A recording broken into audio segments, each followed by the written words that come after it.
because it's part of their defensive act. What they're gonna do? They're already thin on the perimeter. What you gonna do? Make yourself a more perimeter-oriented team? Just keep big bodies in there, dominate the boards, and let Anthony give Anthony Davis his way. The only time Anthony Davis should be center is when they're going against Houston. That's it. Well, on Hello. that note, before any Anthony Davis. Oh, go ahead. rebuttal with that, ladies and gentlemen, watching this live stream, ladies and gentlemen, Here to it's our screw you conversation over right now. like a British touring. Handle that pressure mess play. Be a Robert Ory spy. Only one in four time. Not a puppet, gonna be a rock. All or not some little ass joke. You don't pick. With the great sir that always joins this great program, this great podcast video series, the great sir James Eddy, all the way in Dorchester, all the way. This grand sir that I've known all the way from high school for his first time on this whole podcast, all the way, Sir Jonathan Jordan, and who, if some people may know, in terms of our discussions, we were seeing the whole Jordan-LeBron debate. Well, it was just time to have him on because he messaged me the other day saying we should have an IG live, and I was like, I just need to bring you on to the whole thing to make it even 5 times better. How are you doing today, great sir? I'm chilling. Let's get it. I love it. Talking sports is what I love to do. And also, he's very good at wagering people in terms of the sports all the way, and then some. And finally, this great sir is on here again with his very eclectic opinions all the way, but also real energy and doing this thing and whatnot. This man was not Nick Wright's brother. He is not Nick Wright's brother, but they are lockstep in a lot of things. This sir, Brian Anthony Cowan. Sir Cowan, what's going on now with the good connection? Hey, I finally got good connection. Shout out to the Poochnickens. You old enough, y'all know what that is. And he said that. And Nick Wright knows what he's talking about, man. It would be good if I was his brother, but I'm not. Because Double J disagrees with that, Sir Cowan. Jonathan is not a big Nick Wright fan, I would say. I mean, I'm save my fuel for when it's my turn. Oh my goodness! You at least like him more than you like Skip Bayless, because Skip Bayless is the worst. I don't know where everyone's opinion is at. I guess I'll find out. Well, we'll find out. We'll find out soon enough. We certainly already will. This is way better than a lot of podcasts on ESPN, a lot of podcasts on Fox, a lot of podcasts everywhere in general, and that's already 3 minutes in. Now, gentlemen, since we are watching at this current moment, the Bucks slap down the Magic, and that's going to be 1-1. And I have to agree with Brian. Well, this is a day where the East Coast did not show itself that well in terms of its games, even though the Pacers tried as much as possible. But without Sabonis, it's going to be tough against that Miami team when they're playing locked in like that. But this is the whole thing focused first on, because if people watch this, they'll probably watch it in the middle of the Blazers-Lakers game 2. So instead of just a game 2 preview, for gentlemen, of all of you right here, does anybody right here feel, and this is including myself, if you will raise your hand overall, and this is with me being and also Brian as well, being big LeBron partisans. We are big LeBron partisans in terms of overall, all right? We know that LeBron James has never lost in the first round of a playoffs before and all that. Now, with that being said, if you had to pick who would win this series after game 1 between the Lakers and Blazers, if you pick the Lakers to win the series, raise your right hand. Now. Oh, Brian, and then James is over. James is a little bit. I got. No, I raised my hand. If it goes back into again that kind of thinking from a playing / competitive standpoint, I think I think JJ has really, really good points. I think it's going to be a very, very close series. But if somebody was telling me who I had to put money on, if I had something riding on it, I can't pick I'm not going to pick the Blazers. 8-1 is hard to do. I think it's a little different as well, being in the bubble, that there's no home and away games. I think this is a sense where, you know, either the momentum for Portland is always traditionally tough to win at. It's a tough place to win at. I think that's going to be riding high. I think similar to what I was telling JJ before this, I think the Lakers are going to come out hot. I think the Blazers are going to weather the storm, but I still think the Lakers are going to pull it out for game 2 at least. And I think that's going to help them at least figure some things out for the remainder of the series. So I see it going back and forth, but I see the Lakers pulling it out by a hair. That's the reason I put my hand up. Here's my thought, right? At the beginning of the series, I was just like, before the series started, I was just like, this is going to be a matchup problem. And whatever you say about this, first of all, what people need to realize is that Portland is not a traditional 8th seed. They're not a traditional 8th seed. One.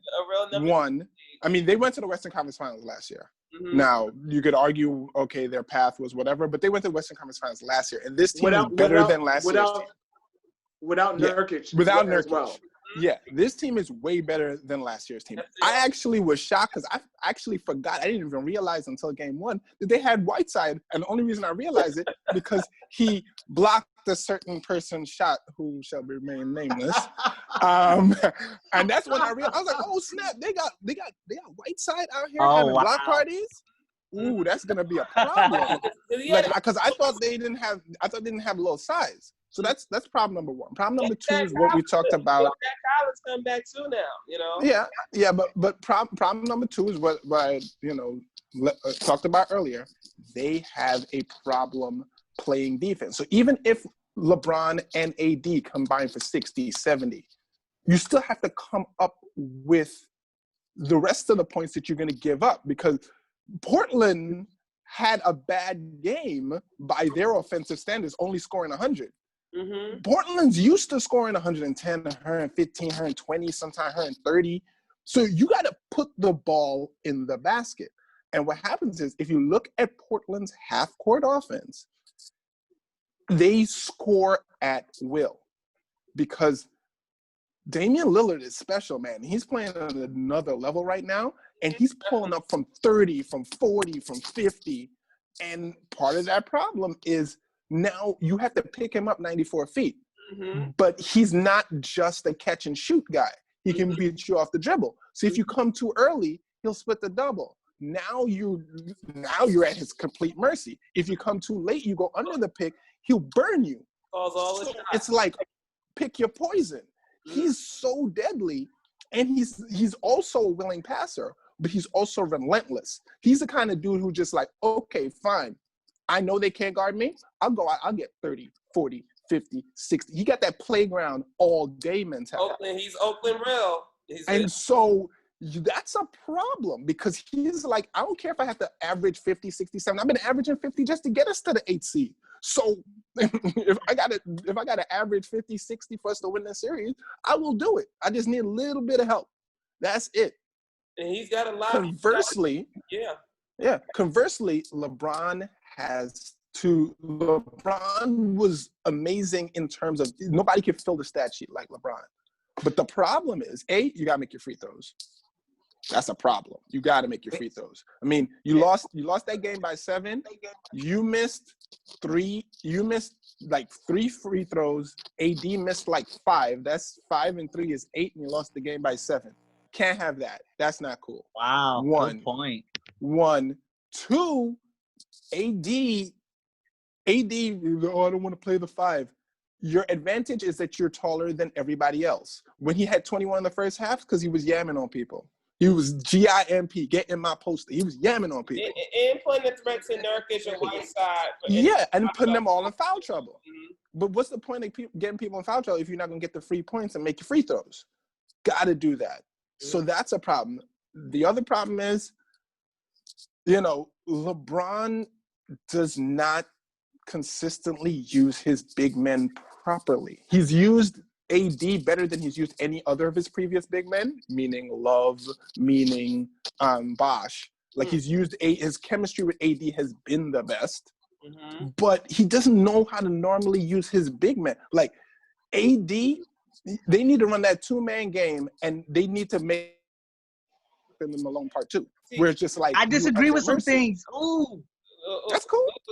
But let's Ryan yeah, go ahead. Go ahead. Okay. Go ahead. Okay. Go ahead. All right. First, let me start by saying, and I'm not exaggerating. I mean this with my heart. I put my money where my mouth is, but it's never gonna happen. The Blazers are so good, they can beat No, don't freeze. every single team on the East Coast in a 7-game series. I'm for real with that. They will beat the shit out of the Bucks in 7 games. They will. That's how good they are. And before y'all think that I'm wrong about that, they have enough big bodies to contend with Giannis, and their perimeter game is so sick that the Bucks have no answer for them. The Bucks don't have anyone to stop their perimeter game, okay? And to me, the Blazers are just as deep or a little bit deeper than the Bucks. So when you think about that, that's how good they are. With that being said, Don't freeze on the people. Blazers have a glaring weakness in that they do not play defense. And on top of that, they have they have a tendency to rely on Dame, and just like how James Harden runs out of gas, I just feel like that white boy Caruso, who looks like he has cancer now that he cut his hair off, that cancer patient, look, if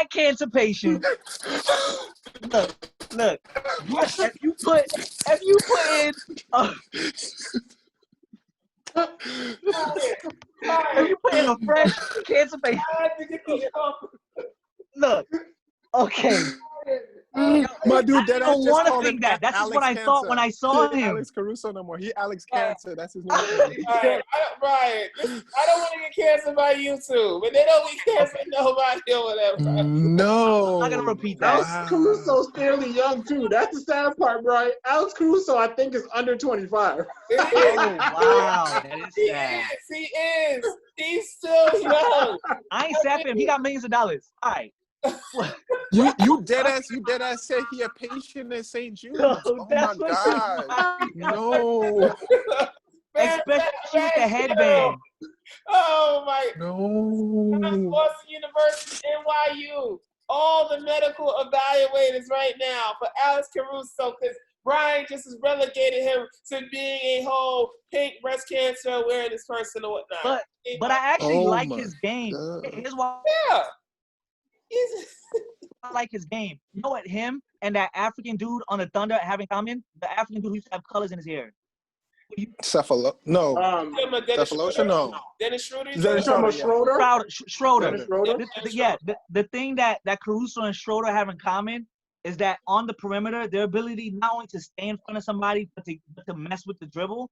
Like Caruso has that, and I feel like if a fresh Caruso is on Damian Lillard, because oh shit, the shit just cut off. Oh, there it is. Yeah.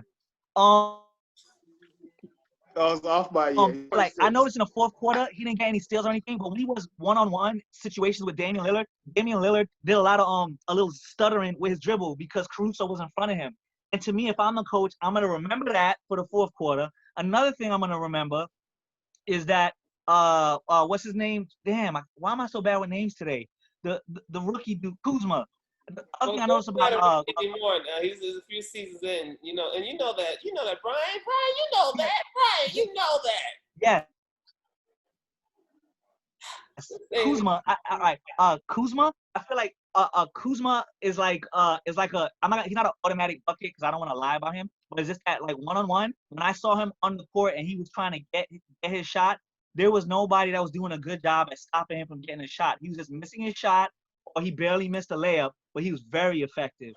And I feel like if LeBron's not on the floor, Kuzma better be on the floor. If you do that, then your ability to score will stay on the level. That's the way. All right. Somebody want to I look at it. And I was gonna say, huh? Let James do his thing. Were you finished, Brian? Counter that. I kind of am. I have an uncle who's a Lakers. I have an uncle who's a Lakers fan, and they ride really high on Kuzma. And I think Kuzma is a little bit. He's good. I think he gets the Tobias Harris treatment, right? I think he gets a lot of the Tobias Harris when Tobias was on the Clippers and there was no one else there, and he was balling. If you told me I had to have my team rely on Kuzma cooking and getting his shot, I'm holding my breath So that's my thing. He's not Lou Williams coming out there keeping us the instant buckets. He's definitely you need. If AD's tired, here's what I'll say with Kuzma. If you work his minutes where you're giving AD the primary minutes, you're playing LeBron to supplement, and he's kind of the co-person. When LeBron is not out there, then we can have AD and Kuzma, and we'll let Kuzma be on the floor in the playoffs at the most 6 minutes by himself, right? So like end of quarters, end of second quarter, end of third quarter, so you're getting the rest after the 2-minute timeout going into it, and then for the first couple of minutes into the fourth quarter before you get both of those bodies in. Mm-hmm. And the reason is because he's not a good enough spot-up shooter. That's where, like, when Lakers fans were super high about the season, and they kept saying Kuzma as this person, I was like, you guys don't understand. Kuzma has to create his own shot. He's not a spot shooter. Realistically, what they need is shooters, and they have to keep their spacing, which is the major issue with AD and LeBron. To me, using Kuzma as a spot-up shooter will be a waste of Kuzma, because Kuzma is a tough shot maker, and he's an off-the-dribble, make his own shot kind of guy, and he can get somebody to not foul out, Mm-hmm. but he can get the lane, draw the foul. But that's the problem, Brian, is one of his shots is taken away from AD or LeBron, right? So if you're letting Kuzma do work, we won that possession, right? We've won that possession. If you coming at me with Kuzma instead of AD or LeBron, we will take we'll take that possession, right? So it's like that's the synergy. That's the issue with the Lakers currently, is that they can't. The way he scores is not going to work efficiently with those other two. Yeah. The other problem with, and you see it happen a lot with. No, go ahead, Drew. Go ahead, Drew. Yeah, I mean, real quick before I go, John, this is something where for me, the thing that was key for me is that the Lakers in this whole NBA summer camp, because I will always call it NBA summer camp. This is what it really is. It's disrespectful. I mean, it's amazing how this. Nah, that Caruso comment was disrespectful. Yeah, I mean, seriously. Yeah, if it else, whatever. Like, this motherfucker saying this about my man, especially since they Texas real down there in College Station. But the thing that's real, broken before Jonathan makes another great point overall, is something where they have not shot well at all in this bubble. In this summer camp, the Lakers, and they've really struggled. And people thought that, okay, maybe they'll just get going all the way. In this first game, in terms of just how horrendous they shot, because both teams shot terribly this first game. They both teams really offensively struggled. Now, I can understand with the Blazers struggling because the Lakers are a top defensive team, even without Rondo and Bradley. But now, if you see the Lakers box score, look at how bad this is. You know, I can say LeBron 1 of 5, but okay, he can still weather that. All right, but he's still shot in the 50%. Davis, 0 of 5, just settling for threes constantly, a little too much or whatever. Now, I like Anthony Davis a lot, but that's a big problem. Danny Green, come on, Danny, this is where you bought to be the 2 of 8. 2 of 8, yeah. Got to make that cheddar.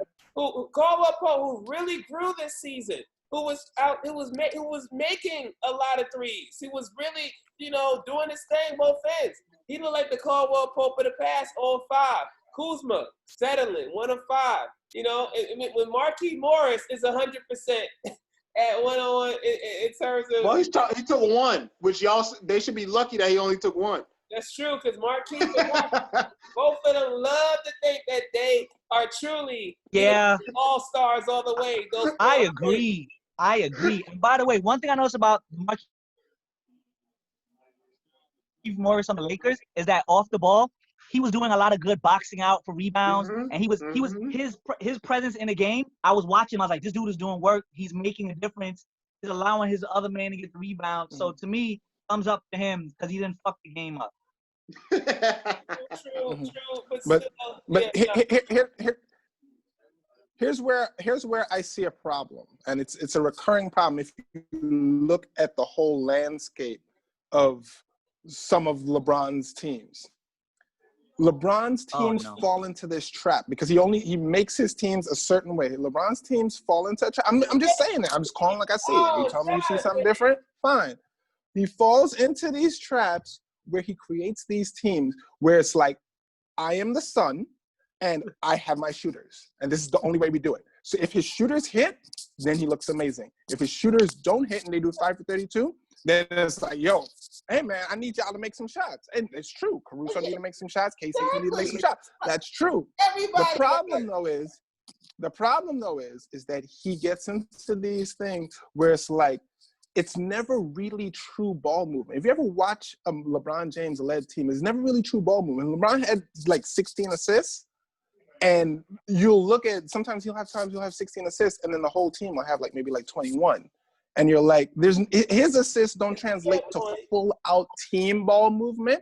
It's pretty much my turn, your turn. And you saw that happen in Miami, but it's just my turn, your turn. He had Dwayne Wade with him. But see, you saw it happen in Cleveland, but the my turn, your turn, he had Kyrie with him.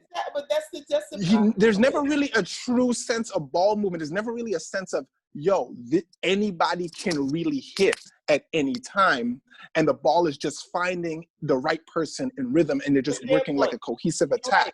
It's man is my right. turn, your turn. Man is right. My turn, your turn. My turn, your turn. And it's very stunted. But see, John, yeah, go ahead. This is why it's important where there's certain special players that can be able to do that, where you don't necessarily need. Yes, every team you wish would have the Spurs movement, or have motion movement, or Warriors movement, or now the Raptors movement, or the Phil Jackson triangle. But there's a reason why Popovich had to have movement, even with Tim Duncan and whatnot, because no matter how great Ginobili and Parker were, they still weren't LeBron James. No matter how great Steph Curry, Klay Thompson were, they weren't LeBron James. It's something where it'd be one thing if you rather have LeBron do it than Kobe, rest in heaven, or Kobe's offspring, MJ, literally shooting and trying to be the volume shooter and being like, well, I'm going to shoot first and set the tone. Did you say Kobe's offspring or Kobe's father? Well, Kobe's big brother. Next of kin, whatever. Big brother, literally. Is the person that he literally copied the style over. And the problematic things about Mike, instead of like the Mike that had to have Phil teach him how to pass consistently, in order to just pass the ball and not shoot 25, 30 times a game. LeBron is always about still keeping people, even if he's posting up, and people may be standing. But that's not LeBron's fault. They're going to be standing in the same darn spot in the corner or whatever. Sometimes they need to stand in the same spot in the corner because they need to do like P.J. Tucker. Just stay right in that corner. That's where you at. Put it down. But let me ask you a question. All right? We all know LeBron can pass, right? We know LeBron can make the right basketball play. Let me ask you a very simple question. Okay. Who on the Blazers can guard LeBron James one-on-one? Well, I mean, you can say that about almost anybody in the league, but I will say this though. It's a very important question. Well, I mean, the answer is nobody. Goddamn. Okay, thank you. See, my boy Brian knew what I was looking for. My boy Brian knew what I was looking for. Jonathan, no, it's not a rhetorical question. It's not a rhetorical question. I want to be honest. And here's why. It's not a rhetorical question. Here's why. Playoff basketball, he needs to make defenses feel him. The stat line was amazing, but LeBron needs more than 23 points. LeBron needs more than 23 points. Everybody is sack lunch. Like, wait. Anybody bigger? My brother Nick Wright. Anybody smaller? Put him in the. You got to. And I know Nick Wright made that whole, we're trying to win 16 games because we're trying to win the championship argument. Oh, you know about the Nick Wright argument, huh? You always got to be on top of all the arguments you had to counter. Listen, I never thought about it. But then, listen, I think he makes a good point, and I'm not so sure if his point is correct, but I hope it is because if it is correct and they lose this game, well, I don't think they will. If LeBron decides to put his head down, I remember when LeBron decided to put his head down against the Celtics. Mm-hmm. It was murder. He did that against the Bulls and the Celtics. The year that the Bulls, what's his name, won the MVP over him? Yo, LeBron was like, yo, I'm not passing. I'm not passing unless I run over 2 people, then I'll pass. And dude, that shit sticks in my brain, and it was like a happy moment in my life. I was like, damn, I kind of wish he would play like this more often. So you know what, JJ? I can't believe I agree with him. I love LeBron, and you don't, but you're speaking the truth right now. But at the same time, don't doubt him, Brian. Don't doubt him. So I have another question. I have another question for JJ. Though. I don't know. I don't want to bow down to him, but I've always, sometimes when I see a little dude on him, I'm like, yo, show this little dude the business. And when I see a big dude on him, I'm like, dude, dance around on him, step back, make a shot, bro. And when he doesn't do it, I don't get mad. I do have a question for JJ. And it's going to defend your point, Brian, about the LeBron confusion, right? Like, to me, LeBron is always going to be that chicken or the egg, because when we see LeBron go, I call it like, it's like watching a Dragon Ball Z character. When you see him get to his highest level, as I said to Andrew before, one thing we will say is we will never have seen anyone physically like LeBron James on a basketball court. And Andrew tried to argue with me about Wilt. And I was going to say that too. I was like, Andrew, but you have to remember, LeBron weighs the same amount as Wilt did when Wilt was playing, right? So, like, that's what you have to factor in. Wait. The same amount as Wilt. Wait, I want to quickly pause that because of Arnold Schwarzenegger. Even though they have the same body weight, when Arnold Schwarzenegger told me about how much he could squat and how strong he was, like when I was in the military, there were people who would weigh the same amount, and one dude would be way stronger than the other dude. So even though they have the same body weight, Wilt Chamberlain's strength was ridiculous from what Arnold Schwarzenegger was saying. And Arnold is a body fitness legend. And one thing about Wilt Chamberlain that I want to say is just that, like Wilt Chamberlain is underappreciated. I don't want to bloviate too much about off topic. No, Wilt was special. No, but when you go back, I want y'all to realize when y'all talk down on LeBron James. Wait, no. Here's something I really want to say that I haven't said enough, actually. Andrew, maybe I never said it to you.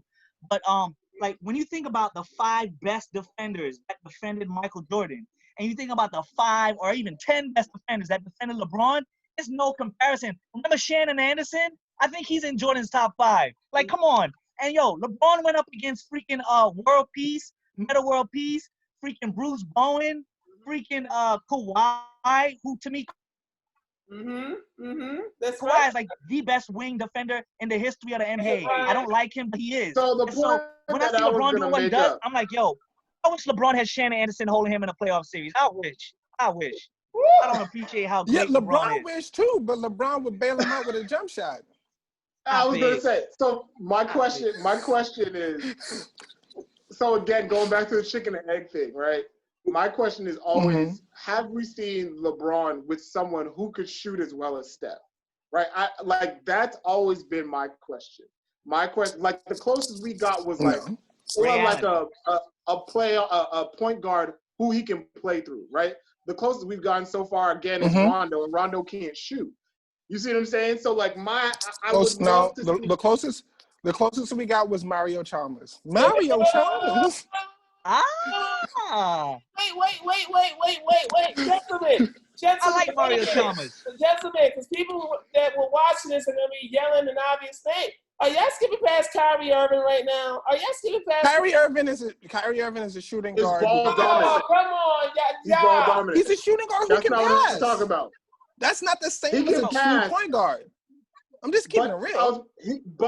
But he's ball dominant. How would you efficiently use Kyrie? How would you efficiently use Kyrie? Ball sometimes, like LeBron would take time. How would you answer that? How would you efficiently use Kyrie? Would you leave Kyrie over there by him? Anyone? Like that question goes to everyone. How would I use him? What in the context with LeBron? How would I best use him? In the context of his most or just of running an offense. What's up, Matt? Running an offense. Okay. Or how would I use him alongside KD next year in Brooklyn, assuming that they're all healthy? Something like that? Yeah, that's perfect. That's going to be the closest to LeBron in Cleveland. Okay. So Kyrie, you have to understand what your players' strengths are and then see how you can integrate them with your other best players. All right? This is a play that I see, and like I said, I'm no X's and O's wizard, but this is a play I could definitely see. You have Kyrie play the Steve Nash role. You have DeAndre Jordan play the Amari Stoudemire role. Mm-hmm. And then you have KD waiting in the pocket for mid-range. Stop that. You have DeAndre Jordan set a pick, I disagree so much. Lob City, shake and bake. And decide. Kyrie comes around that pick, and then you also have you have DeAndre sag to the down to the rim, and you try to make Lob City in Brooklyn, and then if for some reason the defensive rotation stops the both of them, then you just got homeboy waiting in the pocket, just a nice little 18-footer all day. Just run that play all day. I love how this transition with LeBron and KD, but if you cut it just real quick, if they bring back Joe Harris next season too, as it's just another option on the weak side of the court. I mean, there's possibility with the Nets where John Marks, you know what to do. Brian, let's get back to LeBron real quick. Let's show some LeVert some love. Oh my goodness! How I'm getting my man Karras? That's on me, Karras. You being a little careless forgetting about Karras. I mean, I really did. Wait. When you said you're gonna use Kyrie like Steve Nash, my mind just scrambled, bro. No, bro, but what I'm saying Kyrie to you, Irving does not have the court vision Steve Nash has. I didn't say he did. Steve Nash I has. didn't say he Okay. did. I said he doesn't function well as a Steve I didn't Nash. say he did. I didn't say he did. I'm saying it's about understanding movable parts. Kyrie can break anybody's ankles, but what can you ask? What can DeAndre do alongside him? DeAndre can set a pick. Kyrie is quick enough to go around that pick with his handles, and then if DeAndre then goes and spins and rolls to the basket, that's how you create efficient offense. So even if the defenders recover to both Kyrie and DeAndre and stop that initial action, there is still the option of, because that action is creating so much that the defense has to react to, now you have KD just chilling in the pocket. He could just sniper all day, just picking off people, just like Bambi in the forest, just everybody dying. You know what I mean? Well, that's a good point, gentlemen. Ryan, I'm gonna catch you up there because we gotta move along to the next topic overall. But sorry, I'm listening, but I gotta cut the video for like 2 seconds. Okay. I'm totally listening to y'all. Sorry about that. That's perfectly fine, Jonathan. So Jonathan feels that the Blazers are gonna win this series, and amazingly enough, despite being very loyal to LeBron, I'm just real concerned with this Lakers team without Rondo and Bradley, and why I even thought before this series, it's just something with this year just so weird. I mean, 2020, obviously, it's strange and everything, and that this was the year again. You thought it was the Pacers last year, or when LeBron was with Cavs 2 years ago, but it's just something where I just don't like how Caldwell Pope, he's in a front shooting. Green is in a front shooting. And yeah, they can step out of it one game, but I'm not real confident right now. And then the Blazers, I mean, it's just something with this bubble. It's just really weird. And hey, LeBron never lost in the first round before. This is an abnormal year. I mean, it's just something where even before game 2, the rest of the series, I think the Blazers, would take it more because I just feel they have more scoring options, and the Lakers, they can't, to me, exploit them enough as they should offensively. But how bad defensively the Blazers are, and the matchup problems they have, especially in the backcourt, with how small McCollum is. Because Lillard is almost a standard point guard size, but still he's small, and that's just a real problem. I just don't think the Lakers, if Kuzma, the key is really with Kuzma giving them that third option to me, and I think that's the only way then that the Lakers would really then have the advantage back in the series. Because if he's just settling and missing, I think that this could be the first time LeBron loses in the first round. God damn. I know, but keep the faith. James, agree with you. The thing is, But what you have to remember is they have to string 4 games together. What I'm hedging my bet on is they ain't gonna shoot that bad for the rest of the series. That's what I'm hedging my bet on. They're not gonna shoot. To me, the misses in game 1 are more of an anomaly and closer to being away from what we expect from the average than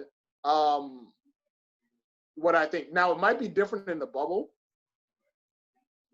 I don't know, Andrew. You might have to pull up those numbers for me. It might be different in the bubble, but I don't expect them to shoot as horrendously as they've been shooting recently. And that's what I'm putting it on. And so, similar to what JJ was saying, Portland as a team has that tenacity. They're never going to give up. They have that killer instinct. But I think if you get those 2 plus the 15 from Kuzma and everybody shooting decently, I like JJ's number of them needing to get more. But I feel like if you're making shots, you can be a little bit more defensive, responsibility. And I can't see Portland sneaking out 4 games quicker than the Lakers will. That's the main exactly. All right, so now we're evenly split on that, and we'll see what happens here. Now, another fascinating debate that's happened basically in text from this Sir Cowan all the way, is the whole love with Sir Cowan. You really do love your Luka Doncic. You really do love. You're in my solidarity with to the point where I'm just glad Bomani Jones doesn't know you. Bomani Jones want to fight you, and Nick Wright will have to save his brother right now overall, because what I will say overall is that I do like Luka Doncic. I always thought from seeing him at Real Madrid that he would at least shine in a certain level in this league. But I will say, though, that there are some limitations to his game that I didn't expect him to be limitations-wise in terms of his shooting is not as great as people may think he is because of, he's European, he's white, and all that and everything. And his shooting really isn't from the three-point line. But Brian is so all in on Luka Doncic that he says the opinion that he would rather have Luka Doncic and feels that Luka Doncic is better and a more complete player than Giannis Antetokounmpo. Did I capture it right, Ryan? Let's hear if I captured it right. And wait. There's a caveat. Not now. I'm talking about eventually. Right now. Ryan. No, look at the text message. I swear to God, what I said is that right now I'd still take Giannis, but that's why I said he's gonna be a top 10 player of all time, because as the game goes on, like what Luka is after he retires is gonna be a top 10 player, and Giannis is lucky to be top 15, top 20. Who knows? Maybe not. Brian! Wait. Luka, let me tell you Brian, something.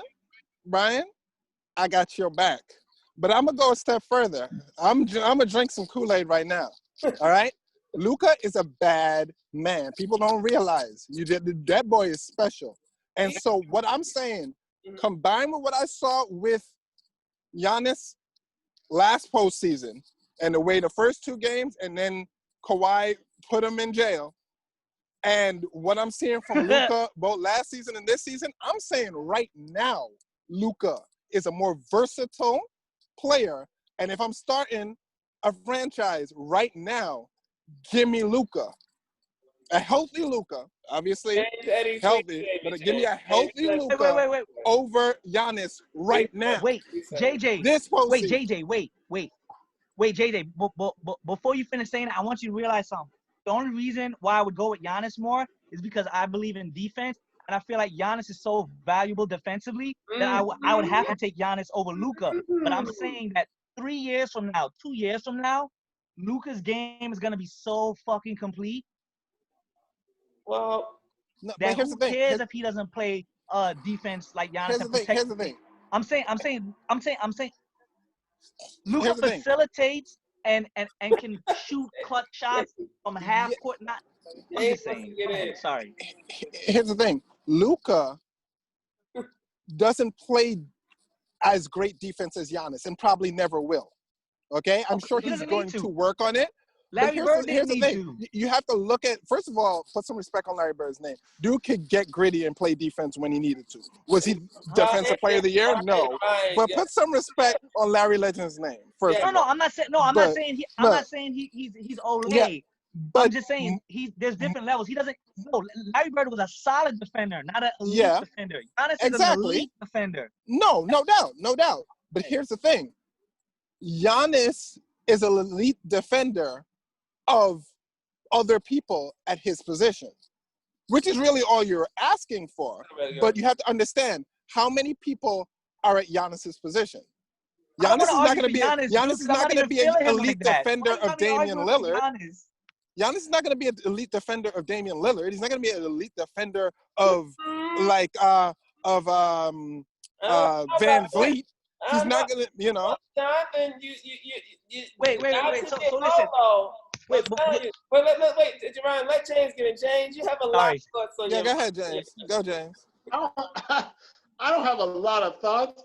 I just think people underestimate. So Giannis is terrible from 3-point line. He's improved. He's improved now. He's improved. He's terrible but he's and I think that's he's the improved problem. like improved, AD is improved with that 0-5. Right. But the thing is, Giannis will still drop 54 or 56 on you, and you know exactly what he's going to do, right? Like, and no one can still stop it, right? And it's the kind of the thing that Giannis is getting good at. His post game isn't all that great. Like, he's still not technically sound. So that's the other crazy. That's why his name is still so suited. The Greek freak, right? Like, he's still this athletic anomaly who still technically has, because the crazy thing about Giannis is Giannis can still, if he wanted to, he can defend a point guard, JJ. He can. We've seen him, like, early in his years, he could do it. Yeah. He could do it. Wait. So this is what I want to say. This is what I want to say. To me, like just like LeBron James, and like to me, they can defend point guards like Drew Bledsoe and freaking what's his name from the Rockets who filled in for. Oh no, he can defend the elite point guards. Mm-hmm. Yeah. That's what I'm You telling me Giannis can defend Westbrook? Yeah. One-on-one, yeah. He's done it. He's done it. Okay. He's smart. He uses leverage. He stays low. He knows. You mean to tell me Giannis is going to be out here defending Harden step back? I mean, Jonathan. He's not going to. I didn't even say he could defend elite perimeter defenders. These are the guys. Westbrook for 94 feet. He has. Yeah. Done it. All right. For one possession, but okay. No, okay, wait. Wait. So this is what I'm saying about Luka. Let me just say something about Luka here. The reason why I say Luka is better than Giannis, not now, not quite yet, because he's almost better, but he's not better. It's because Luka, and I know it's just a one-off, and he grabbed like 20 rebounds in that freaking bubble game, and it's just one game. But when I watch Luka on the court and I see everything that he does for his team, not only does he facilitate, but he put, like, when you see how he helps for his team, his on-point targeted passes all the way across the court. I've only seen LeBron and maybe Magic Johnson do shit like that. That shit is so special. And when you talk about three-point shooting, Giannis ain't making contested three-point shots off the dribble. Let's talk about that. Let's talk about that. See, this is the thing with Luka Doncic is that, and why I say if the ceiling is already hit already. Because Luka Doncic, this is something where he's fallen to the James Harden pattern. Because people thought that Luka was going to be a 45% knockdown, three-point shooter, everything like that. And this is why, Brian, I had a discussion with you, Brian, and we're going to talk about it offline because I never said that Giannis was a better shooter than Luka. I said that Giannis has improved so much and that Luka is not a great three-point shooter. This is the thing. I'm going to show people these stats right here. Luka Doncic's three-point shooting this season was No, stop with the stats, please. Stats are very misleading. Brian. Oh, JJ, you're muted. Brian, stats are from the game. No, let him go. Let him go with the stat. I want him to go with the stat because I got something for him. All right, he's gonna bring go the with stats. the stat, but not a great three-point shooter. Okay, because Luka's not that great. What did Luka shoot this year? What did Luka shoot this year? 31% he did. 31% from three because he shoots so many and he's not that great of a shooter. This is the Yeah, and who shoots 31 or 32% and he's not that great of a shooter and he shoots too many? LeBron James fell right into that one. Yo, wait a minute. Fell right into that one. Wait. Fell right in. That's why I wanted you to go with that stat. Wait. Fell right into that one. Wait. Fell right into that one. Wait a minute. Stop. Wait. Listen. Wait. I want to say something. Wait. I want to say something in like 10 seconds. No, it's a quick thing to make y'all realize something, okay? Because if you look at the stats, so double Jonathan right now. Okay, wait. No. Oh, real quick, I want y'all to realize something about these stats, okay? If you look at the stats, it'll show that Kawhi Leonard has a better three-point percentage than Kobe. And we know he ain't a better three-point shooter than Kobe. I'm saying, you got to take the stats with a grain of salt. He's a more efficient shooter than Kobe. Right. And none of that. At the three, he's more efficient. This is why Brian, Jonathan, hold up, Jonathan, I got you, because this is where Brian cannot talk about shooting anymore. Brian, can you say in terms of and you sell this to Jonathan and James, what you said about in terms of shooters between in the lines of Kobe Bryant and Dirk Nowitzki? Say what you said or whatnot. Okay. Now this one is even worse. I'm sorry, but I don't know exactly what the stats are, but my eyeballs, because I was young and watching them both play. Say it. Okay, I'm gonna just say it. Kobe Bryant's a better three-point shooter than Dirk Nowitzki. And everyone should know that. Shouldn't even be a comparison, okay?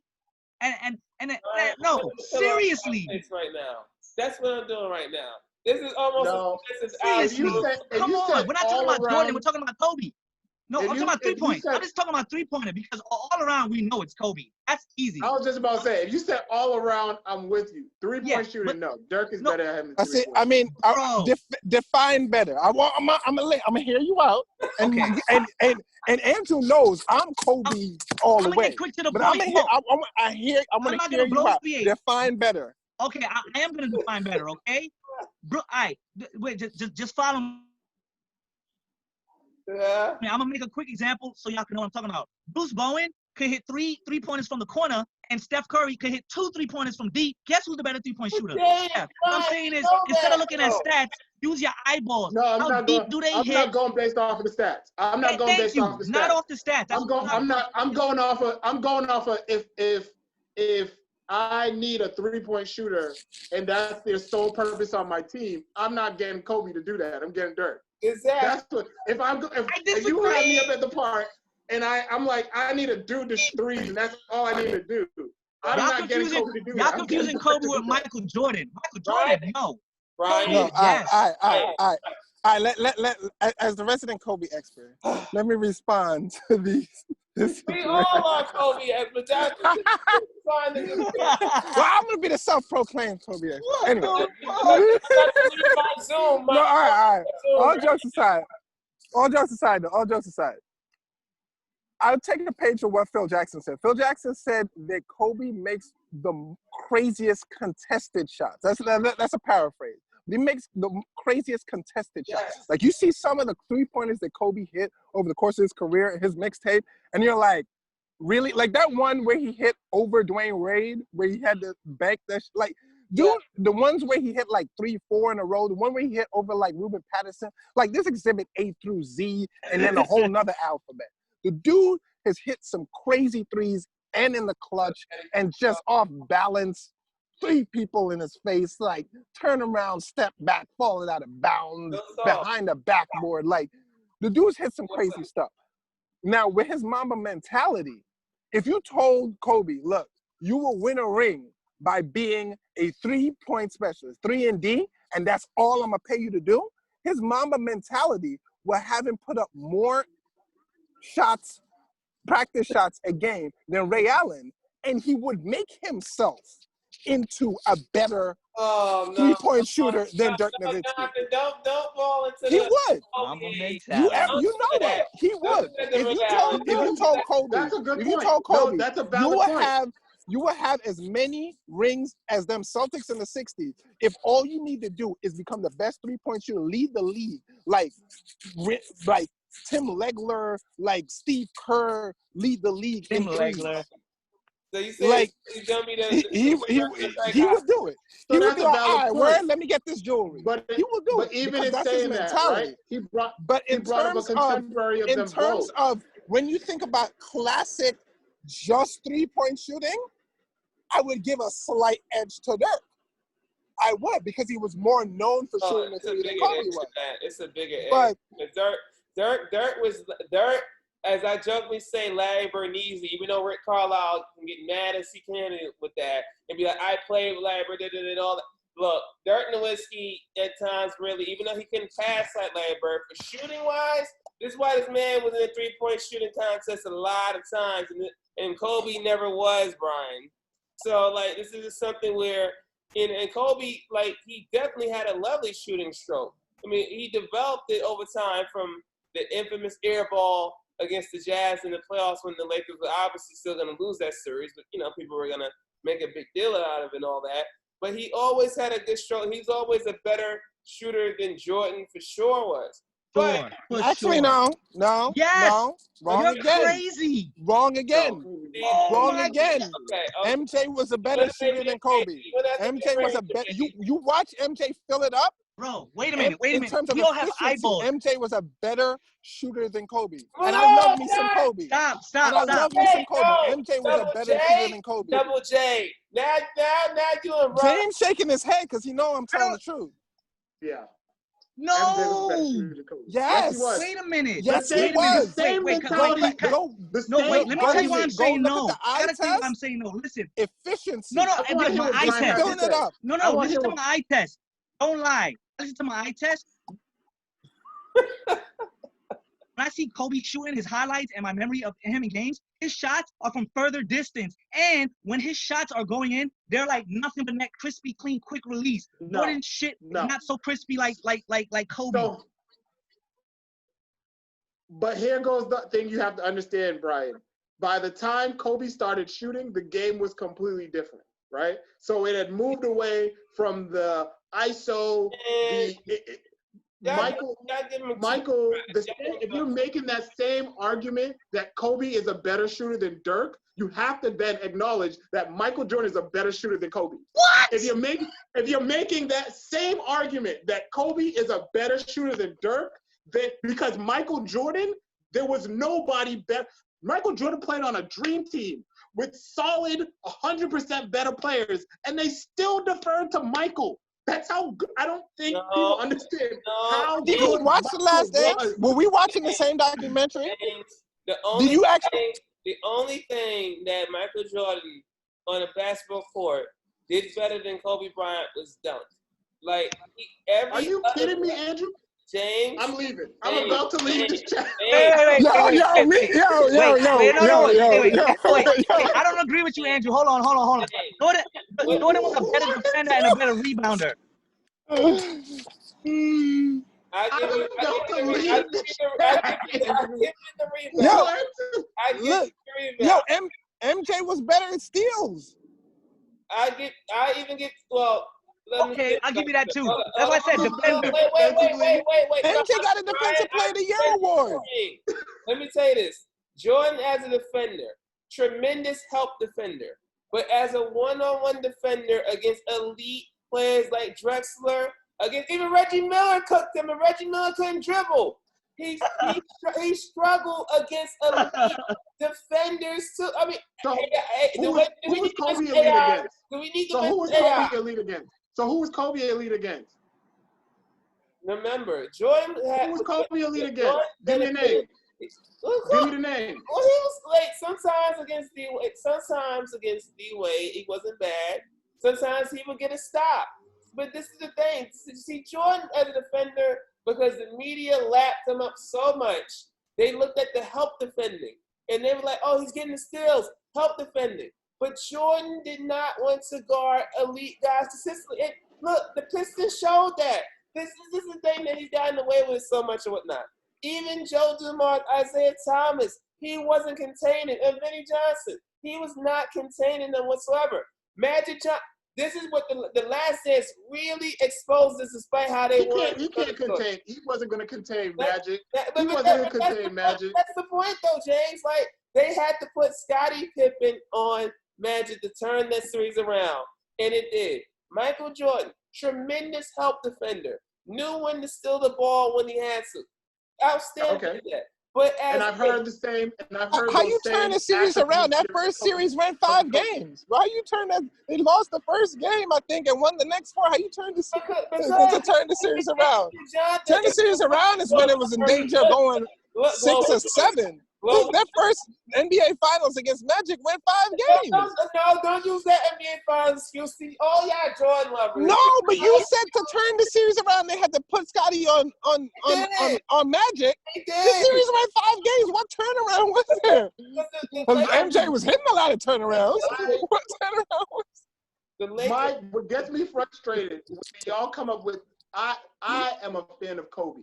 But y'all suffer from recency bias when it comes to this. No. What I'm saying, y'all don't, like, people really don't understand. Every single day, as I said to my friend Adler, Michael Jordan was must-watch TV when I was a kid. And it's not a nostalgia fact. It was because you never saw someone do the stuff that Michael did when he needed to do it every time he played New York, every time he played in the Garden. What did he do to y'all? It was like you making it personal now? Yo, I hate when Boston niggas do this shit. Andrew, come on. Talk to your boy. Why you gotta be like that, bro? Yo, understand, double nickel was 22 years ago, and Knicks fans still have PTSD off that shit.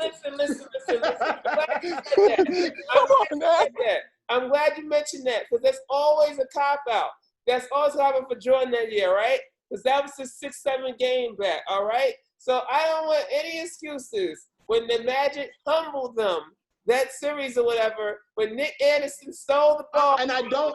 No. I don't give any excuses. MJ don't make excuses. Because what happened after that they lost to the Magic? Tell the whole story.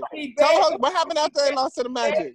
He came back and had 72-10, wait a minute. completed it with a ring, and swept the Magic. He begged for Dennis Rodman to be on the team directly. Begged his arch enemy. See, this is amazing how this turned into the judge. LeBron today. Who's his arch enemy? He begged for Dennis Rodman, even though Scottie Pippen was really the Dennis Rodman was never his arch enemy. What kind of narrative you over there spinning, Andrew? It was all right, look, guys, it's 8:53. We about to have tip off of the Lakers Blazers. Let's talk about the Lakers Blazers. Game 2 predictions. Jonathan, we're not. I'm not letting. We're gonna tie this back into a full discussion. See, now you convinced me, Jonathan. Now look at you. Look at you. No. I'm just saying because we're getting off topic. I will talk LeBron and MJ and Kobe all day. But, we got to tie it back into you know what's so unfair about that? Is that talking about Lakers Blazers. And Kareem Abdul-Jabbar is better than all of them. Will and Kareem is better than Jordan and Kobe for real. Well, I'm glad you said that. Good job. They're taller. They're not more complete players, but they're taller. Oh, wait a minute. Wilt Chamberlain also. This is my all-time list. Like, since you want to do this. All right, I want to do No, we're not doing all-time lists. You want to do all-time lists. We're not doing it. We'll do it next time. We'll do it next time. All right, I'm sorry I even brought it up. We'll do it next time. All I know is that... Y'all don't have respect for the big niggas, though. No, I got mad respect for him. No. What you call it? Abdul-Jabbar and Elijah Wan and Wilt, and Russell, they up there. Bill Russell and... Wait a minute. The Warriors got the second pick. Bill Russell and Russell didn't get him out of there. We're talking about Wilt and Kareem. Hold up. The Warriors was about to get the number 1 pick just now. What the was that? It was about to sneak it on us. Yo, remember 1980? Remember 1980? Look, I wasn't born. That's exactly they caught the number 1 pick. Like. The Lakers got the number 1 pick. They got Magic. I did not want to watch Rachel Nichols annoy me right now again. I like Rachel Nichols.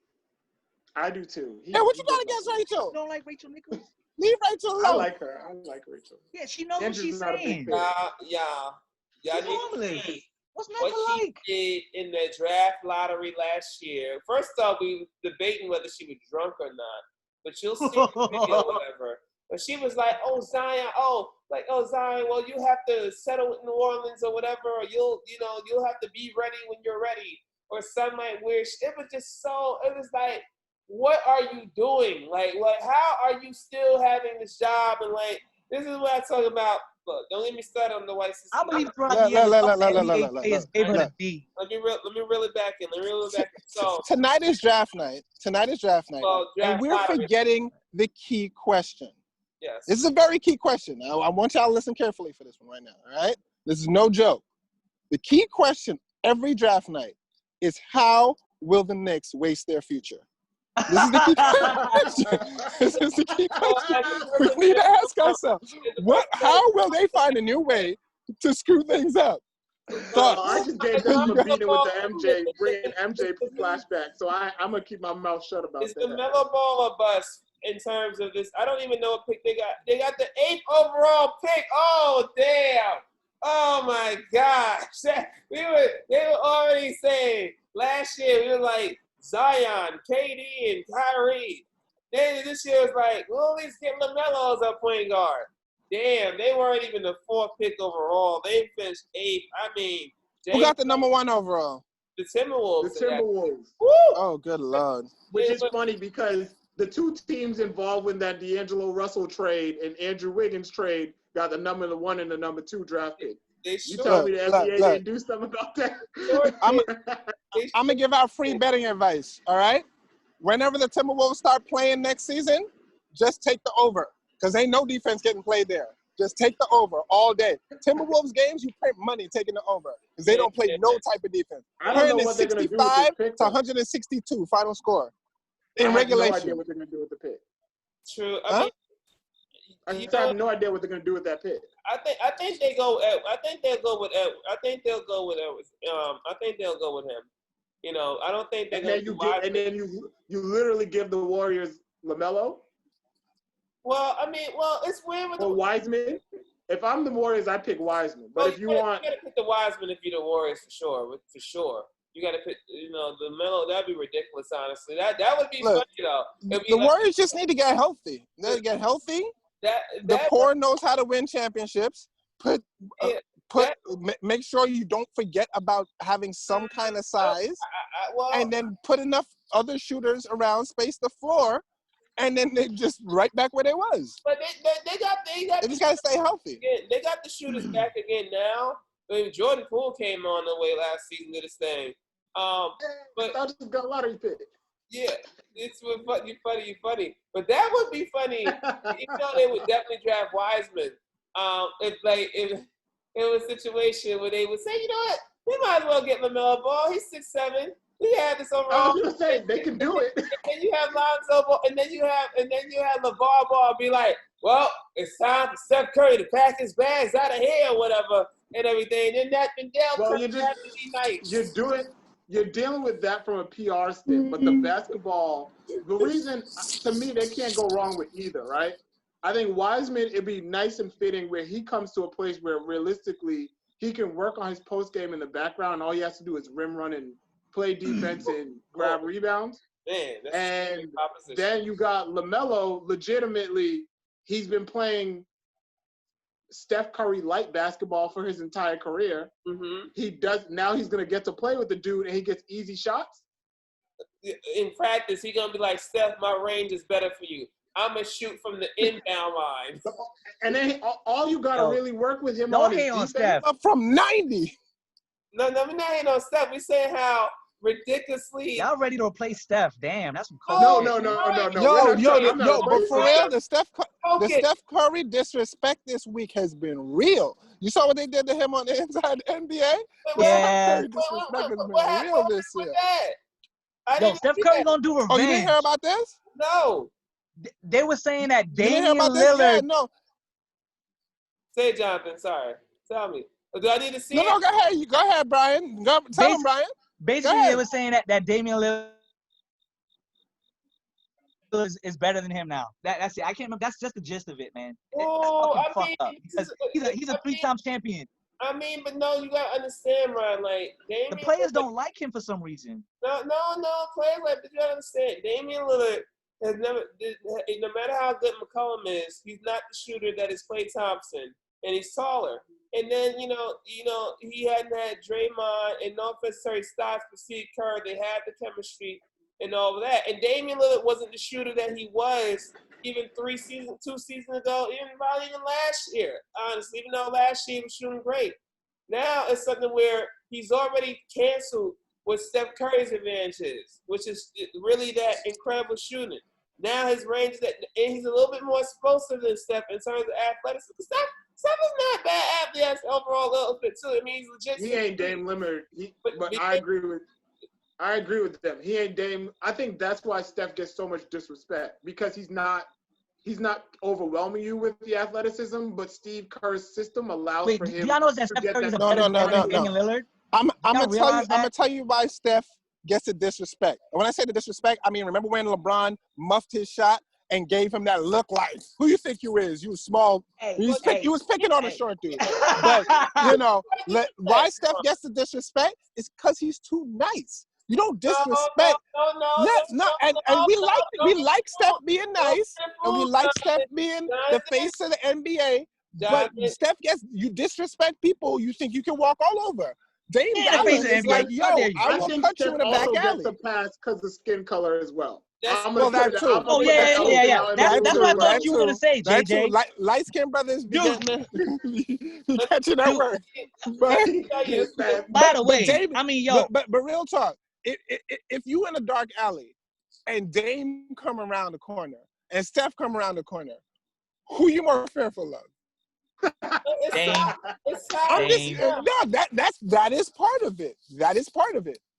Just saying, it's a part of it. But let me tell y'all. Because if you look on paper, Steph balls, Steph shoots, Stepth is a better defender. He's a better defender than Damian Lillard, and to me, that's a tiebreaker. Yes, he is. First of all, defense matters when it matters, but now nobody plays defense. So it's pretty much, can you put the ball in and be unstoppable and just, I'm gonna show different parts away from somebody. I'm gonna show you how much trash Steph Curry talks a lot of trash on the court. No. He doesn't talk a lot of trash. He shimmies. His move is the shimmy. That's his trash talk. Yo, but Dame Time is better. Dame Time is better. Yeah, no, Dame Time is better. Yo, first of all, when he did this I love it. PG, I was loving that shit. Savage. That was savage. Steph will do a little like Steph looked like he trying to do his own version of a Mexican salsa dance and like a bolero. Like he'll do that little 1, 2, 3, 4, 5 somebody, and he'll do a little shimmy, and it's fun and it works for him. Yeah, but that's part of the reason why he gets some of that disrespect. He talks trash. I know he talked trash, Andrew. But you know what I love about Steph Curry? When they were winning the championships and they were in the airplane and they were singing that "I'm in Love with the Coco" song, I was like, yo, I was in my car and I bumped that shit all summer long because of the Warriors. You remember that shit? That was a championship joint. I'm in love. With the Coco. They were jamming that shit out, bro. They had swag. Kendrick Perkins, see, y'all forgot about that. He's like sucking to Kendrick Perkins. He did it better than Drake did, that's for sure. Kendrick Perkins has finally become annoying. We mean finally. Well, because when he first started speaking about sports, it was nice to see the brother got a job. But then after a while, he started sounding like he's barking and no, it's always nice to see a brother get a job. But he started being less analytical and more emphatic. It's just annoying. It's annoying. Oh, so he went to the Nick Wright School of Broadcasting then. Oh, Nick Wright, how dare you? Yo, Nick Wright is a genius, and when he argues a point, he covers all ends. And he is not a hypocrite when he says shit. Come on, y'all. Yo, Nick Wright is a genius like Trump is a genius. But we're gonna leave politics out of this discussion. Well, why would you put them two in the same? That's always appropriate, as you see. Nick Wright has a black family, right? Look, I'm telling you, Steph Curry be talking a lot of smack and everything. They show the shimmy. All right, let's just get to closing on this or whatnot. So, if y'all had to choose in the next 10 years or whatnot to see Giannis or Luka. Who would it be? I'm Giannis all the way. And by the way, wait. Luka. Sorry. My fault. I forgot to say something. Remember earlier that we said, who said that wasn't a good? You said, Jonathan, you said LeBron James was 31% shooter from three. Jonathan, this is time for the facts. When he's 34? It's time for the He's facts. 34%? I think it's 30. It might be 38, but he might have taken. He might have Ain't no 38. Ain't no way he no 38. And if he wasn't 38, that 1 for 5 put him down a peg. Excuse me. Now look at this career-wise, 34%, but he's gotten up to 37%, 36%. Don't disrespect this man. Oh, What, this year? Did he shoot 37% the way he shoot this year? But he's at 40%. This year, 35%. What did he shoot this year? 35%. Huh? 35%. Okay. I know 31%. Okay. Now let me show you. He's the best 3-point shooter of all time. Oh my God. See, look at Yeah, you. the best. LeBron James, the best 3-point shooter of all time. Nobody else I would rather have behind the 3-point line when the game's on the line than LeBron James. If you ask for it, I'm gonna show you Michael Jordan, sir, because you just want to all you go. Fuck Michael Jordan. He's only the 5th or 4th best of all Actually, a good job, Brian. time. Take him on, By the Brian. way, Magic Johnson would be better than Michael Jordan if it wasn't for HIV, you know. If he didn't Look, catch Magic HIV, Johnson himself has said that Michael is better than him. What else more you want? dude, You know really Magic don't better than Magic knows Magic. Magic himself said that Michael is better than him. So what else more you want to say? Magic about Johnson that? is very humble. By the way, he Yeah, is okay. better. I'm not.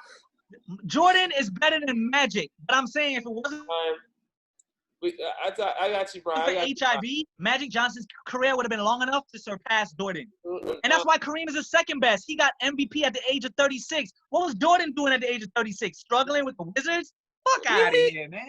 Well, What do you mean Jordan won his 5th MVP at 35, and he won his 6th championship at 35? still there. All right, you mean? all right. Go back and check the records. Yeah. No. If you're gonna talk, you better come correct. Hey, your facts now. Sorry. We lost James. James watching the game. I'm not. You didn't lose me. I just I don't want to have discussions about MJ because, like I said, recency bias. No, the man. Facts. We cannot. Me and Andrew give props to Wilt Chamberlain. How is that recency bias? The man is dead. Yeah. I did give props to Wilt. How many championships did Wilt win? Dude. It's not his fault. You Boston Celtics fans. Yeah, that's what I'm saying. Bro, he lost to an all-star team in the Boston Celtics. He lost to one man, Bill Russell. Okay, he was on good teams too. Don't forget, he was on. And Bob Cousy was so great that Wilt Chamberlain couldn't figure out how to do anything. How come we're not talking when we talk about Michael Jordan? We don't talk about all the great players that Michael was stomping on when he was going to all of his championships. Everybody becomes mum and silent when all of that. Everybody don't talk about. Excuse me. Hill was around. Bro. When people tell me that Jordan won 6 rings, I say no. Jordan did not win 6 rings. Chicago Bulls won 6 rings, and the only thing Jordan did was score for them. He didn't facilitate. So what did Chicago win with Pippen defended let me ask you a question. Let me ask you a question. By that logic, LeBron don't got 3 rings. Miami Heat got 2 rings, and Cavs got 1 ring. If we use that logic. No. Yes, and guess what? I mean, it cuts both ways. Here's my logic. You know what? No, bro. Hey, here's why that's my logic. Because I never use rings as an argument to say who's the best. Ask anyone who knows me. I never use rings because rings is unfair. Okay. You have Hall of Fame coaches. You have Rodman. You have Pippen. You have shitty opponents who are old. How old was Karl Malone? Jesus Christ. All right. Okay. Right. All right. Let's we really gonna do this? Let's do this real quick. Rapid fire. Let's do this real quick. That's why we gonna do this. Better jump shooter. Look, MJ. Better defender? Jordan. Inside and mid-range. Yeah. Post game, mid-range. LeBron was 3-point line. 3-point Andrew is correct, sir. 3-point line. You are correct, sir. Easily. So going back to Brian's point, we're not going with stats. We're going with your eyeballs, right? Okay, Who's the better shooter? Who's the better eyeball. shooter with your eyeballs? Jordan. Okay, right? So the reason I bring up rings is because if you're going to bring up Wilt athletically was doing stuff that nobody on the court was seeing, right? So that's why my barometer then has to go to how much did he win. Because athletically, yeah, Wilt was great. But they play two different positions. The perimeter game was nowhere where it was when Wilt was around. So they had to come up with the point. Bro, wait. MJ has no offensive weaknesses. Wait, none. What? No, y'all Negroes need to stop, man. Man was like shooting. Okay, what offensive weakness? What would you consider his offensive weakness? MJ's offensive weakness. Shooting the three sometimes, a lot of times. Struggled. What? How you define struggle? When he's not shooting Reggie Miller. He ain't no Reggie Miller. I didn't say he was the best three-point shooter of all time. Wait. The reason why I don't want to argue about weaknesses is for this reason. Shaq has a shitload of weaknesses, and he's still better than Kawhi. Is he not? Kawhi doesn't have weaknesses. What I'm trying to say to you, fuck weaknesses. But see, that's the point, Brian. That's the point right there. This is why I say LeBron is better than Jordan for a second. Oh, wait. I want to hear this. And look at Wilt. Oh, you got to hear this for a second. That's why I want to hear it. You know what Wilt did for his team? Wilt defended the rim. He defended the paint. Okay? He dominated the paint offensively and defensively. He had Brian, they didn't have no goaltender when Wilt was around. Assists, okay? And not only was he highly efficient, he could D up on little dudes and big dudes. That's how athletic he was. And whenever he locked on, yes, he was. Somebody, he locked on somebody, bro. I gotta send you a link on YouTube. Okay, so here's my question. Here's my question. Who do you have as? Oh, John B. Cut off. Yeah, who do you have as your GOAT, Brian? Who's your GOAT, Brian? My GOAT was LeBron. It's easy. But how? LeBron. Okay, so how, see, this is the inconsistency I have with people, right? If you're gonna go and I'm not talking about rings. Yeah, but what I'm saying, if you're gonna go and say that Wilt and Kareem Abdul-Jabbar are your GOAT and you are about that era, I'll listen to your story.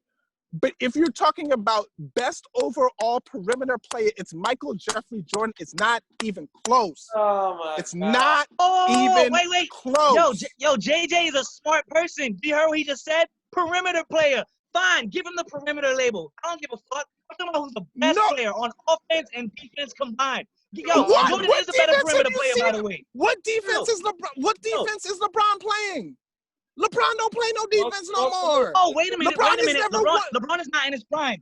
Bro, I don't want to hear about MJ in his prime won a defensive player of the year. LeBron never won defensive player of the year. What's the point? That's why you got to stop with the awards. Do you realize that awards are the opinions of people who, for some reason, by the way, when Steve Nash won over Shaq, that's bullshit. That's why I agree.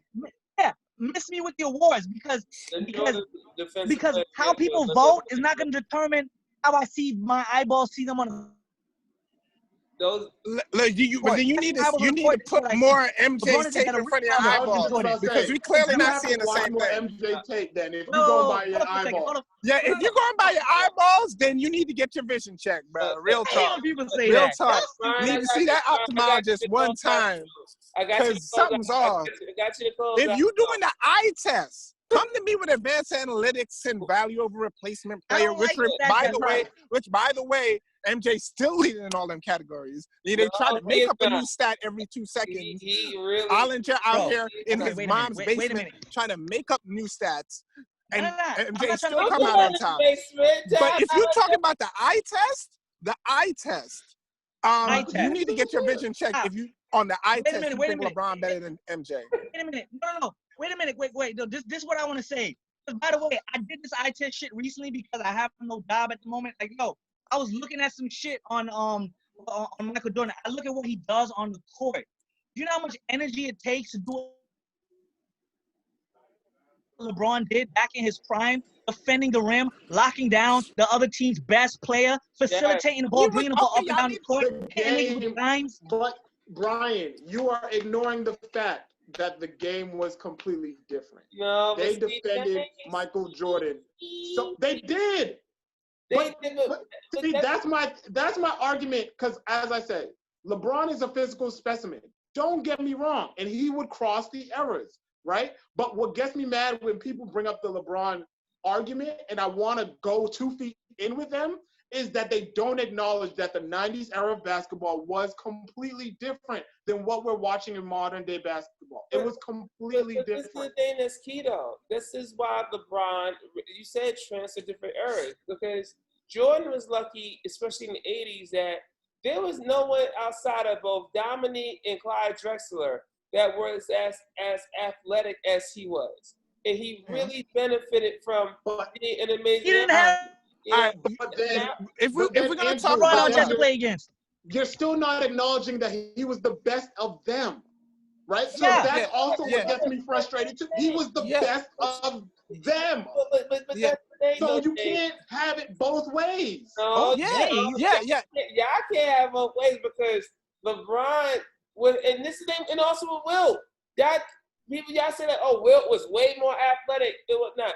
And he was, but Wilt was an incredible athlete that he could be playing here now and be like, you see DeAndre Ayton? Well, Wilt is in better shape than DeAndre Ayton.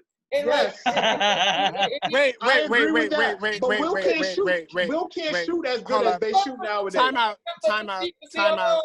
But see, you can't do that because Jordan was of that era. You can't hold that against Wilt and say, well, Wilt can't shoot. Yes, I can. Yes, I can. Because Wilt could have shot. If Wilt wanted to shoot, he could have shot. That's oh my goodness. Oh gosh. Okay, all right. In a quick 2 minutes. Because you hate LeBron. I don't hate LeBron. Okay. I'm just saying, if we're gonna put him in rarefied air, pun intended, then we're gonna nitpick about a couple of things. Free throw shooting, end the games. I don't even have to go that far back. We can go back to last Bro, that's game. why I love Shaquille O'Neal. What is up with the free throw shooting? Is your argument. Do you understand? Shaquille No, O'Neal he doesn't.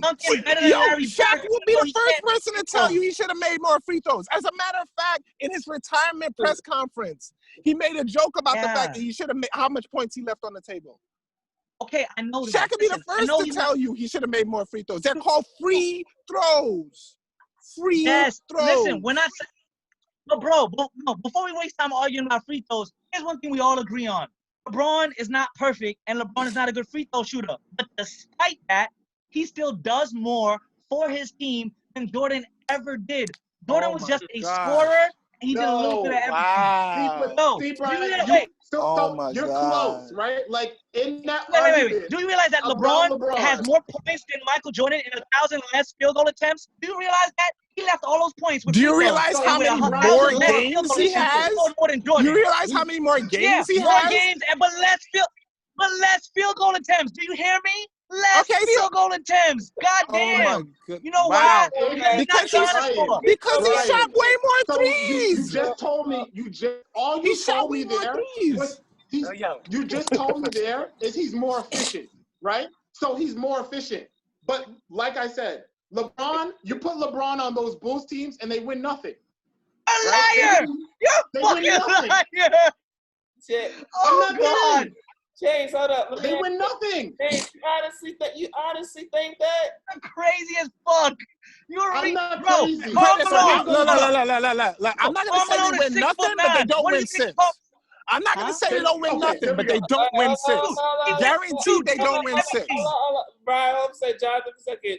James, you think that if they wouldn't be as effective as they were? No, there's no 72-10. There's no. The problem is, again, people taking the player, right? What would LeBron do to Shannon Anderson? What would he do to that little motherfucker? It's not about what he would do to Shannon What should he be doing to Trent Jr.? The issue is, what should he be doing to Trent Jr.? You said you were pissed about that. You said you were pissed about that. What should he be doing to Trent Jr.? Hello, fellas. Let James go. I meant to get you. Yeah, go ahead, James. The issue is, sorry. Again, the makeup, right? So what we're asking LeBron to do, LeBron's makeup in what he needs to do. You have him and Scottie who kind of do the same thing. LeBron's skill set is not going to match what those Bulls need and Michael to do, right? What they needed Michael to do was go out there and score. So similar to the three-point argument, Michael wasn't the best three-point shooter, but when he needed it, when they needed the three, who did they go to? So this is my thing. When you think about how and that's why I say it's a recency bias, because what I'm saying when I say the game has changed so much is that it's evolved in such a way that it's such a team synergy-based game that back in that day, it was iso ball. It was, we have a scorer, we have a supplemental scorer, we have our guy who rebounds, we have our post presence. It was, everybody had very key things that they needed to do. So when I say I don't mean that they win literally nothing, but I think what the Bulls would look like is what the early Cleveland Cavaliers looked like when LeBron lost to the Spurs in his first finals. That's what they're going to look like. You're a liar. Yes, that's what because it was a lot of iso ball. It was a lot of everything's on LeBron's shoulders. Remember when LeBron deferred the last you're a second nice shot? person. And that was such very a big proper, thing. but you're rude and disrespectful to the greatest of all time. And I can't stand to look at you right now. Fellas. Oh my goodness! Wow. We will go on for the next 3 hours. Amen. Yo, Brian, I love you. I just met you. I love you. Bottom of my heart. You gotta lay off the Henny, man. You gotta lay off the Henny. You gotta lay off that JR special. I don't like Henny. I like Jameson. I'm with you all the way, but fellas, we have to let this go. It's been an incredible second episode of a basketball podcast with no name. It's incredible, all set all the way. Jonathan, Jordan, thank you very much for joining for the first time, and hopefully many times, especially during these playoffs. Ryan, Good times. We may have a separate LeBron-MJ episode. Blazers win the first round series. I'm throwing it out there. Well, I'm riding with it. I'm with you on that and whatnot. Sadly, but you only want to see it because you want to see LeBron's first round streak broken. And I don't want to see it. I mean, that's just icing. I just call the matchup like I said. If that just happens to be, like, I wasn't unaware of that stat, If that just happens. Well, Ryan, I appreciate you, Ryan Cow. Thank you for joining Ryan Cow. And always, the Grand Sir James Eddy, especially for those who want to see a Champions League final tomorrow. It's going to be incredible with that. But on that note, though, gentlemen, this has been the best basketball show all the way over. You can't get this on ESPN. You can't get this on the Ringer. You can't get this on the Athletic. You can't get this any damn well else or whatnot. This realness overall with some intelligence and also just crazy zany comments at the same time away in terms of pillow about a certain Caruso, but that still was adding to the great element because it was that real. And Brian backed it up with a lot of great comments. That was so fast. Brian, I'm in full LeBron solidarity with you. That's why the Lakers have started off so well right now against the Blazers. Oh, JaVale McGee with the dunk. 18-9. But for people, this is it for the live stream. Thank you very much for watching. Bro Jones. Here we go. Have a good one, y'all. Goodbye, everybody. And hit me with Bye. 1 and 4 not a puppet, gonna be a rock waller, not some